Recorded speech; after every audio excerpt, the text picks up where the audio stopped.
No matter the amount of mistakes or character flaws that you may have or make, as long as you're talented and productive, you will always have a second, a third, or even a fourth chance in some situations. Now, we all know somebody in the workplace that always makes mistakes or has character flaws, like they show up late for work, they're aggressive, or they don't care about customer service. But because of their talent level and their production, management gives them a second, a third, a fourth chance. And this same rule applies to sports as well. I think the NFL is one of the best examples of where talent and production outweigh mistakes and character flaws that the player may have or make constantly. For example, Deshaun Watson and the 23 SA allegations that he has or he had pending on him. He got a second chance with the Cleveland Browns, and not only did he get a second chance, he got paid a lucrative $200+ million contract fully guaranteed. Or Antonio Brown, the guy that got 4 chances in the NFL with 4 different teams. First the Steelers, then the Raiders, then the Patriots, and then finally the Tampa Bay Buccaneers. Antonio's been a head case for quite some years now, but because of his talent level and his production at the position he plays at wide receiver, he got all those second, third, and fourth chances. And for a little while there on that fourth chance, he looked to cash out.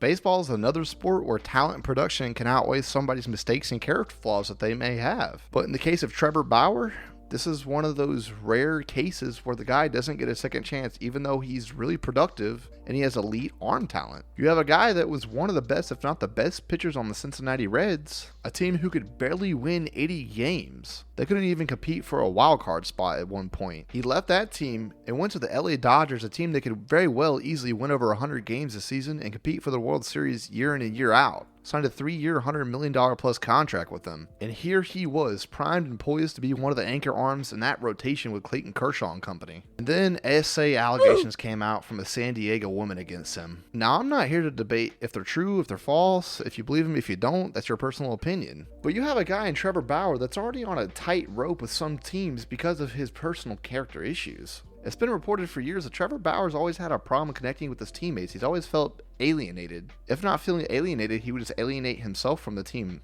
And this has been going on since high school into college and then into professional setting in Major League Baseball. It was reported early in his career when he was with the Diamondbacks in Arizona. Him and his teammates didn't get along. His teammates didn't respect him. He didn't respect his teammates. And those rumors have followed him since. They followed him from the Diamondbacks to the Guardians to the Reds and now the Dodgers. Well, they were with him in the Dodgers until the Dodgers released him back on January 12th of this year. In fact, it got so bad for Trevor Bauer with the Los Angeles Dodgers, it was reported that some of his teammates under no circumstances wanted Bauer back in that locker room. And as the months have gone by, weeks have been shaved off the calendar, we've gotten closer to Major League opening day. There were rumors of Bauer maybe reuniting with the Reds again, as well as a few other teams, but nothing really came of those rumors. Well, that isn't today, that is. Trevor Bauer signed a 1-year, $4 million plus incentives with the Yokohama Dana Bay Stars. And with this signing, what does this mean for Trevor Bauer and his future with Major League Baseball? Well, to get a glimpse of that, let's look at another guy. Do y'all remember Yasiel Puig? At one point in time, it felt like Major League Baseball was trying to make Yasiel Puig the face of the league, along with Mike Trout. Obviously, Yasiel had some character issues and off-the-field issues, which led to the Dodgers trading him away to the Cincinnati Reds, before inevitably he would find himself off the Reds and with no team. Eventually, just like Trevor Bauer just did today, Yasiel Puig went overseas and signed a contract. He played 1 season in the KBO,